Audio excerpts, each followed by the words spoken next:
In the name of Allah subhanahu wa ta'ala, the news headlines. Maulvi Abdul Shakur meets with Indian ambassador in Kyrgyzstan. The first Deputy Minister of Defense visit Hazrat Abdullah ibn Masud Joint Combat Training Command. And the telephone conversation between President Putin and Saudi Crown Prince Mohammed bin Salman. Welcome to today's news package. It's Wednesday, the 16th of Shaban al-Muazzam 1447, the 15th of Dal 1404, and the 1st of February 2026. The news details. Maulvi Abdul Shakur Haqqani, the head of Afghan embassy in Kyrgyzstan, met with Birinder Singh, the ambassador of India in the host country.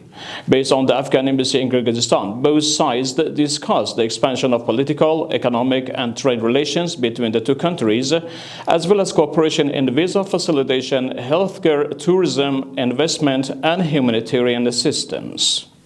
Mullah Muhammad Fazil Mazloom, the first Deputy Minister of the National Defense, visited Hazrat Abdullah ibn Masud radiallahu ta'ala and Joint Combat Training Command, where he met with the personnel of the Educational Center.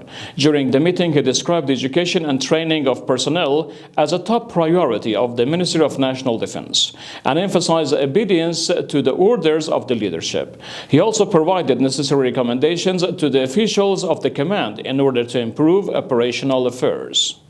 The news continuation.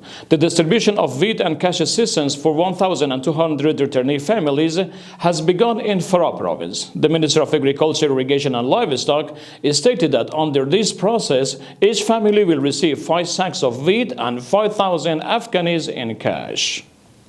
And ultimately, Russian President Vladimir Putin held a telephone conversation with Saudi Crown Prince Mohammed bin Salman. According to the statement released by Kremlin press office, the two leaders discussed cooperation to ensure stability in the global energy market, as well as the current international and regional issues. The statement further noted that both leaders agreed to continue taking joint steps to strengthen cooperation in the field of politics, trade, economy, and humanitarian and cultural affairs. We have reached the end of our news program. For further informative materials from Urooj Research and Publication Administration, you could track us on social media and platforms. May the Almighty Allah subhanahu wa ta'ala graciously grant the Muslim Ummah His divine mercy and blessings. Wassalamu alaikum wa rahmatullahi ta'ala wa barakatuh.